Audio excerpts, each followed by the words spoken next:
కలుపుకుని వెళ్ళాడు. ఉమ్, అంత పెద్ద భారీ పోరాటాలు ఎవరు చేశారు? కాంగ్రెస్ మీద చేసిన వాళ్ళు ఉన్నారు, అంబటి రాంబాబు లాంటి వాళ్ళు, అవును. లేకపోతే కనుక ఇట్లాంటి వాళ్ళు కొంతమంది ఉమ్. ఉన్నారు. అంటే కానీ కొంతమంది అప్పట్లో ధర్మాన గాని, బొత్స గాని, పిల్లి సుభాష్ వాళ్ళందరూ చంద్రబోస్ గాని కాంగ్రెస్ లోనే కొంతమంది కదా ఉంది ఉన్నారు. అప్పుడు. తర్వాత అవును, ఇటు కాంగ్రెస్ నుంచి వచ్చారు. వచ్చిన వాళ్ళే. వాళ్ళు ఏం అవును. పోరాటాలు ఏం చేయలేదు కదా. జగన్ వాళ్ళు ఏం వెళ్తున్నారని. పోరాటాలు చేశారని? ఉమ్, వాళ్ళు జస్ట్ వీళ్ళు అడిగినప్పుడు తోడు నిలబడ్డారు అంతే. అంతే అంతే. అవును. పోరాటాలు ఏం సాధించారని వాళ్ళు అక్కడ? ఉమ్. వాళ్ళందరూ పాదయాత్ర కాంగ్రెస్ చేసి. లోనే ఉన్నారు, ధర్మాన బొత్స వీళ్ళందరూ కూడా. అవును. జగన్ ఎప్పుడు ఇక 2014 తర్వాతన కాంగ్రెస్ ఇక మళ్ళీ జీవితంలో రాదని గ్రహించాక వాళ్ళు ఇటుకు వచ్చారు. అందుకే కదా ధర్మాన కృష్ణదాస్కి అవకాశం ఇచ్చాడు, కానీ ధర్మాన ప్రసాద్ను ముందు పక్కన పెట్టింది ఆయన. వాళ్ళు ఏం పోరాడలేదు. వాళ్ళు ఓ రకంగా చెప్పాలంటే మధ్యవర్తిత్వం చేసుకుని పదవులు తీసుకున్నారు, ఇప్పటికి అనుభవిస్తున్నారు అక్కడ.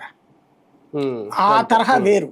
ఇప్పుడు ఈ 2019-24 మధ్యలో పోనీ ఎవరున్నారు? ధోని నోటి తోలగాళ్ళు కొంతమంది తప్పించి సరిగ్గా కష్టపడి పనిచేసినటువంటి వాళ్ళు ఎవరున్నారు అక్కడ? అది కదా సమస్య అయింది జగన్కి. సంస్థాగత నిర్మాణ వైఫల్యం ఇప్పటిదాకా కనిపించింది. ఇప్పుడు ఆ నిర్మాణ వైఫల్యాన్ని సరి చేసుకునే పనిలో ఉన్నాడు. తెలుగుదేశం పార్టీకి మూలం సంస్థాగత నిర్మాణం, తెలుగుదేశం పార్టీకి మూలం కాంగ్రెస్, కాంగ్రెస్ పార్టీ సంస్థాగత నిర్మాణం. కాంగ్రెస్ సంస్థాగత నిర్మాణం వైఫల్యం తెలుగుదేశం పార్టీకి బలం ఓ రకంగా.